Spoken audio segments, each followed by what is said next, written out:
मैं देख रही हूँ कि तू मेरी दुश्मनी को बहुत इजी ले रहा है। अभी भी वक्त है, संभल जा। तू जानता नहीं है मुझे, उठा के मारूंगी मैं तुझे एलओसी के पार। सारी जिंदगी उनका गुलाम बन के रहना फिर। अम्मा क्या हो गया? तुम तो अपना फौजी मरवाने पे तुली हुई हो। जो तुझे कह रही हूँ ना, उस पर गौर कर, क्योंकि जो मैं कह रही हूँ वो मैं कर भी सकती हूँ। तू अच्छी तरह से जानता है। अच्छा अम्मा, अच्छा, मैं आइंदा एहतियात करूंगा, पक्का।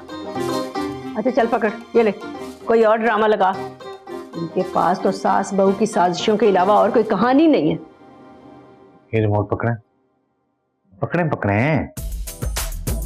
आपको जो देखना देखें, मैं सोने जा रहा हूं। सुबह मैंने यूनिवर्सिटी जाना है।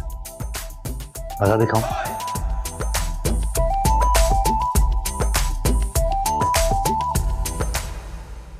अरे अरे, ये क्या कर रहे? बाज नहीं आएगा ये।